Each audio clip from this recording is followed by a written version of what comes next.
Well, என்ன பத்தி சொல்லணும்னா, நான் பிறந்து வளர்ந்தது எல்லாம் தென்காசி. படிச்சது 5ஆம் கிளாஸ் வரைக்கும் முனிசிபல் வார்டு ஸ்கூல்ல. அதுக்கப்புறம் தென்காசி ஹையர் செகண்டரி அ மேல்நிலைப் பள்ளி. அதில கவர்மெண்ட் ஸ்கூல். அதில தான் நான் படிச்சேன். தமிழ் மீடியம். அ 11 எஸ்எஸ்எல்சி அதுவரைக்கும் நான் வந்து தமிழ் மீடியத்தில தான் படிச்சேன். அ இது ஸ்கூல்ல படிச்சது. அதுக்கப்புறம் நான் வந்து ஆழ்வார்குறிச்சி காலேஜ். அது தென்காசியிலேருந்து ஒரு 20, 25 கிலோமீட்டர் தூரத்தில் இருக்கு. ஆழ்வார்குறிச்சி அப்படின்னு அது ஒரு கிராமத்தில் இருக்கிற காலேஜ். அந்த காலேஜில் நிறைய பையங்க எல்லாருமே அஹ், அது அது என்ன கோ எஜுகேஷன் கிடையாது. ஸோ அதில் எல்லா கிராமத்திலேருந்து உள்ளவங்க படிக்கிறது. அது ரொம்ப எளிமையான ஒரு காலேஜ். நான் படிக்கும்போது மொத்த காலேஜ் படித்ததே வெறும் 3000 ரூபா தான். இன்னைக்கு ஒரு ஒரு சின்ன 1 மணி நேர கோர்ஸுக்கே 3000 ரூபா நம்ம குடுக்குறோம்.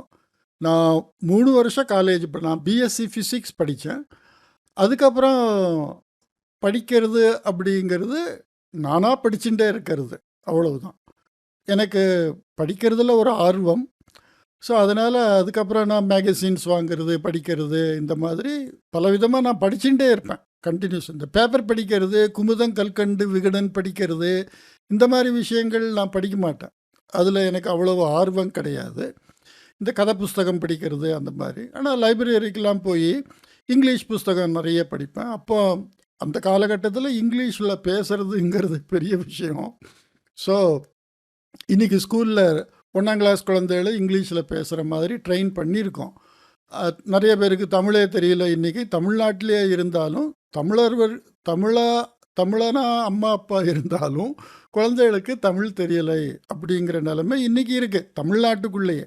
வெளிநாட்டில இருக்கிறவா அப்படிங்கிறத விட்டுறலாம். ஆனா, அப்போ வந்து எல்லாம் தமிழ் தான். அதனால இங்கிலீஷு அ காலேஜ் படிச்சது இங்கிலீஷ் மீடியமா இருந்தாலும், கேள்வி பதில் பரீட்சை அதெல்லாம் இங்கிலீஷு. பட் பேசிக்கிறது எல்லாம் தமிழ் அப்படின்னு. இப்படி படிப்பு எல்லாம் முடிஞ்சு, நான் வளர்ந்த விதம் அப்படின்னு சொன்னா, நான் டிகிரி முடிச்சு அ முதல்ல போபாலுக்கு போனேன். மத்திய பிரதேசத்தோட தலைநகரம் போபால். அங்க என்னோட ஒரு சொந்தக்காரர் இருந்தார். அவர் மூலமா நான் அங்க கொஞ்சம் கம்பெனிகள்லாம் வேலை பார்த்தேன். அதுக்கப்புறம் இந்தியன் போஸ்ட் அண்ட் டெலிகிராஃப்ஸ் டிபார்ட்மெண்ட் அப்படின்னு அந்த காலத்தில் இருந்தது. அதுதான் இப்போ பிஎஸ்என்எல்லாம் மாறி இருக்கு. இந்தியன் போஸ்ட் அண்ட் டெலிகிராஃப்ஸ் டிபார்ட்மெண்ட் அப்படிங்கிறது அப்புறம் இந்தியன் டெலிகம்யூனிகேஷன் டிபார்ட்மெண்ட்டு அப்படி மாறித்து. போஸ்டலை அதிலிருந்து தனியாக செப்பரேட் பண்ணி அப்புறம் அது பிஎஸ்என்எல் அப்படின்னு மாறித்து. ஸோ கிட்டத்தட்ட நான் 38 39 வருஷம் நான் வேலை பார்த்தேன். போபாலில் செலெக்ஷன் அந்த ப்ராசஸ் எல்லாம் முடிஞ்சு ஜபல்பூரில் நான் ஒரு வருஷம் ட்ரைனிங் எடுத்து அதுக்கப்புறம் இந்தோர் அப்படின்னு மத்திய பிரதேசத்தில் ஒரு ஊர், ஒரு பெரிய ஊர், மினி பாம்பேன்னு பேர். அந்த மாதிரி ஊரில் 2-3 வருஷம் நான் வேலை பார்த்து அதுக்கப்புறம் நான் தும்கூருக்கு வந்தேன், கர்நாடகாவுக்கு வந்தேன். கர்நாடகாவில் ஒரு 4-5 வருஷம் வேலை பார்த்தேன். அப்புறம் சதர்ன் ஸ்டேட்ஸ் எல்லாம் டூர் பண்ணி பார்க்குற மாதிரி ஒரு வேலை இருந்தது. எல்லா டெலிஃபோன் எக்ஸ்சேஞ்சையும் ஃபால்ட்டு ஃப்ரீ பண்ணுறது அந்த மாதிரி ஒரு ப்ராஜெக்டில் போய் பண்ணினேன்.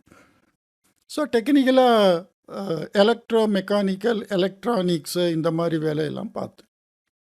அதோட மேனேஜ்மெண்ட், ஏன்னா நான் ஒரு மிடில் மேனேஜ்மெண்ட் கேடர் அப்படிங்கிறதுனால ஜூனியர் இன்ஜினியர், அதுக்கப்புறம் sub divisional engineer, divisional engineer, இந்த மாதிரி ப்ரமோஷன் வந்து நான் அசிஸ்டண்ட் ஜெனரல் மேனேஜராக அட்மினிஸ்ட்ரேஷனில் இருந்து மைசூரில் நான் வந்து ரிட்டையர் ஆனேன்.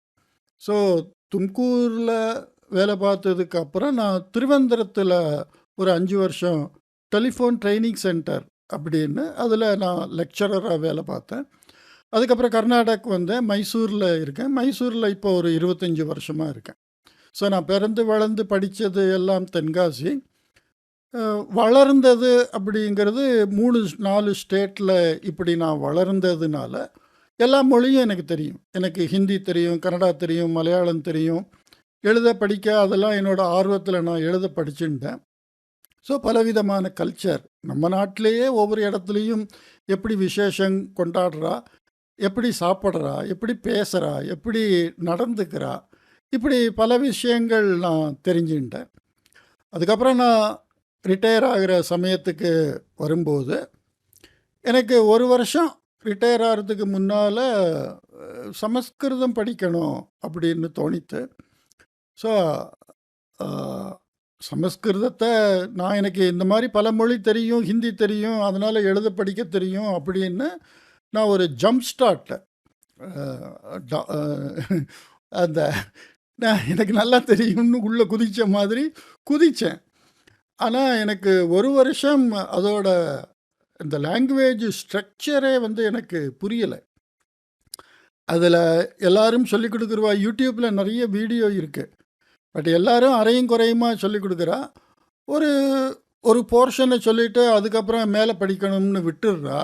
கண்டினியூஸாக சீக்வென்ஷியலாக ஒன்றும் தெரியாதவளை நல்ல நிலைக்கு கொண்டு வர்ற வரைக்கும் என்னென்னலாம் படிக்கணும், தெரிஞ்சுக்கணும், இப்படி யாரும் பாடம் நடத்தலை.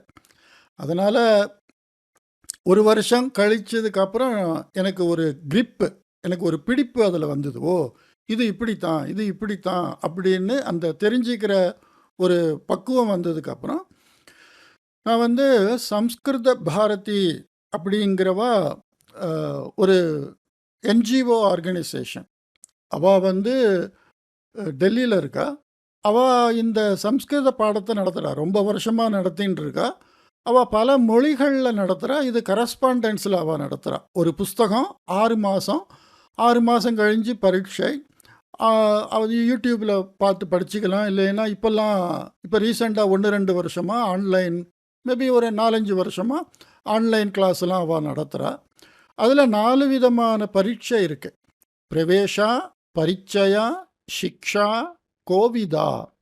அப்படி இந்த ஒரு பரீட்சை எழுதினதுக்கப்புறம் தான் இன்னொரு பரீட்சை எழுத முடியும். இப்போ நீங்கள் அதை படிக்கணும்னாலும் ஆன்லைனில் போய் அதை படிக்கலாம். அதில் அவள் சர்டிஃபிகேட் கொடுப்பா. அந்த மாதிரி 4 கோர்ஸை கம்ப்ளீட் பண்ணினா நமக்கு ஓவராலாக பல விஷயம் தெரியும். சமஸ்கிருதத்தில் என்னெல்லாம் இருக்குது அப்படின்னு ஒரு ஓவரால் சூப்பர்ஃபிஷியல் எதுலேயும் நமக்கு ஆழமாக நிறைய தெரிய வராது. ஆழமாக தெரியறதுக்கு நம்ம நிறைய படிக்கணும், நிறைய ப்ராக்டிஸ் பண்ணணும். அதுக்கப்புறம் எனக்கு அதில் உள்ள ஆர்வம் அதிகமானதுனால நான் கர்நாடகா ஸ்டேட் ஓப்பன் யூனிவர்சிட்டியில் இப்போ எம்ஏ சான்ஸ்கிரிட் படிச்சுட்டு இருக்கேன். ஃபஸ்ட் இயர் எக்ஸாம்லாம் நல்லா எழுதியிருக்கேன். இப்போ செகண்ட் இயர் படிச்சுட்டு இருக்கேன். இது என்னோடய சான்ஸ்கிரிட். அது இல்லாமல் நான் நிறைய யூடியூப் வீடியோ இதை மாதிரி இந்த 4-5 வருஷம் பார்த்துட்டு இருக்கேன். நான் பல விஷயங்கள், பகவத்கீதா, பாகவதம், ராமாயணம், காவியம், இப்படி எல்லாம் படிக்கிறேன். எல்லாம் லெக்சர் பண்ணுறதெல்லாம் கேட்குறேன். பட் நிறைய பேர் எல்லாத்தையும் மிக்ஸ் பண்ணி சொல்கிறா. அதனால் எனக்கு ஒரு ஆர்டர்லி, ஒரு சொந்தமாக ஒருத்தர் தன்னால் படிக்கணுங்கிறவாளுக்கு இதை ஒரு ஒரு ஒரு கோர்ஸஸாக, ஒரு சீக்வென்ஷியல் கோர்ஸஸாக பண்ணணும்னு என்னோட இந்த உடுமி பேஜில் நான் இங்கிலீஷில் பண்ணியிருக்கேன். ஏன்னா உலகம் முழுவதும் இப்போ சான்ஸ்கிரிட் படிக்கிறதுல பல பேருக்கு ஆர்வம் இருக்குது. ஆல்மோஸ்ட் 10,000 ஸ்டூடெண்ட்ஸு எனக்கு இதுவரைக்கும் சப்ஸ்கிரைப் பண்ணியிருக்கா. பலவித கோர்ஸு சேர்த்து ஒரு கோர்ஸாக யூனிக் யூசர்னால் இப்போ 8,800 8,900 இருக்குது. ஸோ இந்த வருஷம் முடியும் போது அநேகமாக 10,000 பேர் இந்த கோர்ஸில் ஜாயின் பண்ணியிருப்பேன், என்னோடய கோர்ஸில். ஆனால் நிறைய பேர் தமிழில் இதை சொல்லிக் கொடுக்கணும் அப்படிங்கிறதுனால நான் இதை தமிழில் பண்ணேன். ஆக்சுவலாக என் தங்கையை வச்சுட்டு லைவாக பாடம் நடத்தி நான் இதை சொல்கிறேன். ஸோ இப்போ இந்த ஓய்வு அப்படின்னு நான் ரிட்டையர் ஆகிட்டேன். ரிட்டையர் ஆனதுக்கப்புறம் முழு நேரம் இருக்குது எனக்கு. அதனால் நான் காலையிலேருந்து சாயங்காலம் வரைக்கும், ராத்திரி வரைக்கும் அப்படின்னு சான்ஸ்கிரிட் மட்டும்தான் படிக்கிறேன். நான் படிக்கிறது, கேட்கறது, பார்க்கறது இது எல்லாமே சான்ஸ்கிரிட் தான். நான் டிவியெல்லாம் பார்க்கறது இல்லை. ஃபேஸ்புக்கு, வாட்ஸ்அப்புலாம் இந்த மாதிரி கேள்வி பதில் மாதிரி பார்க்கணும்னா பார்ப்பேன். என் ஸ்டூடெண்ட்ஸ் அனுப்புகிற கேள்வி பதில்களுக்கு. இல்லைன்னா நான் அ, ஒரு வாரத்துக்கு ஒரு தரம் இப்படி வந்து என்ன நடக்கிறதுன்னு தெரிஞ்சுக்கிறதுக்காக ஒரு 5, 10 நிமிஷம் இந்த Facebook, WhatsApp எல்லாம் பார்ப்பேன். இல்லைன்னா நான் மொத்த நேரத்தையும் சான்ஸ்கிரிட்ல இருக்கேன். ஏன்னா இதில் நிறைய படிக்க வேண்டியது இருக்கு. ஒரு வருஷம் ஒரு ஆயுசு பத்தாது. நம்ம 2, 3 ஜென்மம் எடுத்தாலும் படிக்க முடியாத அளவுக்கு அந்த அளவுக்கு நிறைய விஷயங்கள் இருக்கு. ஸோ நிறைய படிக்க படிக்க தான் நமக்கு நிறைய கிளாரிட்டி கிடைக்கும். அதனால என்னோட ஒரு தீர்மானம், என் ஆயுசு முழுக்க இனிமே சான்ஸ்கிரிட் படிக்கிறது, இந்த மாதிரி பாடம் நடத்துறது. நான் படித்த பல விஷயங்களை எளிமையாக தமிழ்லையோ, ஹிந்தியிலையோ, இங்கிலீஷ்லையோ சொல்கிறது. இதுதான் என்னோட வாழ்க்கை இன் ஃபியூச்சர். ஸோ இந்த ஈர்ப்பு எனக்கு சான்ஸ்கிரிட்டில் வந்தது எப்படின்னு சொன்னால், ஒரு 5 வருஷத்துக்கு முன்னால் நான் எதாச்சுன்னா பாடி பில்டிங்லாம் பண்ணி பாடி ஷேப்பிங்லாம் பண்ணிட்டு இருந்தேன். அந்த சமயத்தில் ஒரு ஒரு ஃபாரினர் அவர் வந்து பதஞ்சலி யோக சூத்திரத்தை படித்து அதை வார்த்தை வார்த்தையாக பிரித்து அதுக்கு விளக்கம் சொல்லி இப்படியெல்லாம் அவர் வெளிநாட்டில் ஒரு ஆசிரமம் வச்சு நடத்தின்னு இருக்கார். அவர் இந்தியாவுக்கு வந்து இந்திய கலாச்சார முறைகள்லாம் படித்து ஹிந்தி படித்து சான்ஸ்கிரிட் படித்து இப்படி அவர் செய்கிறத பார்க்கும்போது, ஓ, ஒரு வெளிநாட்டில் உள்ளவரே இப்படி செய்கிறாரே, நம்ம இந்த ஊருக்கார சமஸ்கிருதம் நம்ம நாட்டு மொழி அப்படின்னு அதை படிக்கிறதுக்கு ஒரு ஸ்பார்க்கு கொடுத்தது எனக்கு அந்த வீடியோ.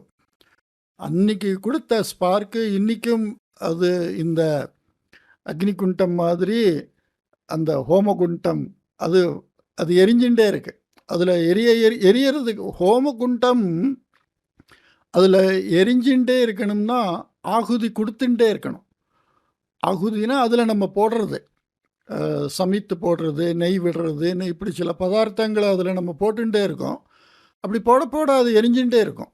அது மாதிரி அன்னைக்கு அந்த ஸ்பார்க்கு ஆரம்பித்தது. நான் மேலே மேலே படிச்சுட்டே இருக்கேன், அது போட்டுட்டே இருக்கேன், அது எரிஞ்சுட்டே இருக்கு. ஸோ இதில் எனக்கு ஒரு நிறைய மன நிறைவு இருக்குது. அதுவும் இல்லாமல் இப்போதைக்கு வந்து நான் சங்கராச்சாரியாரோட அத்வைத சித்தாந்தத்தை படிச்சுட்டு இருக்கேன். அத்வைத சித்தாந்தம் 2000 வருஷத்துக்கு முன்னால் வேதத்தில் மெயினாக சொல்லியிருக்கிறதே அத்வைத சித்தாந்தம் தான். ஸோ ஒரு மனுஷன் வாழ்க்கையில் எப்படி வந்து காம் அண்ட் குவைட்டாக கண்டென்ட்டாக ஏதோ ஒரு வேலையை பண்ணிட்டு சாப்பிட்டுண்டு சௌக்கியமாக சுகமாக இருக்கிறது எப்படி, இந்த பலவிதமான மன உளைச்சல்கள், பலவிதமான ஆசை பாசம் வெறுப்பு, இப்படி கோபம், இப்படி பல குணங்கள் இதெல்லாம் மாறி நம்ம ஒரு நல்ல மனுஷனாக எப்படி வாழறது அப்படிங்கிறது பல சாஸ்திரங்களை படிக்கும்போது தெரியும். அதுக்கு மெயினாக உபனிஷன், வேதத்தோட கடைசியில் இருக்கிற பாகம் உபனிஷம் அப்படின்னு. உபனிஷத்து அதை படிக்கும்போது இந்த அத்வைத சித்தாந்தம் நமக்கு புரியும். அது புரிய புரிய நம்மளோட கிளாரிட்டி கூடும். நம்ம பியூரிஃபை ஆகிட்டே இருப்போம். நம்ம திருப்பி திருப்பி நம்மளை வாஷ் பண்ணுற மாதிரி நம்மளோட மைண்டை திருப்பி திருப்பி வாஷ் பண்ணுறது அந்த அத்வைத சித்தாந்தம். அதனால எனக்கு இப்போ ரொம்ப நிறைவு இருக்குது. ஓகே, நம்ம அடுத்த வீடியோவில் வந்து சமஸ்கிருதம் ஏன் படிக்கணும் அப்படிங்கிறத பற்றி கொஞ்சம் பேசலாம். ஓகே, வணக்கம்.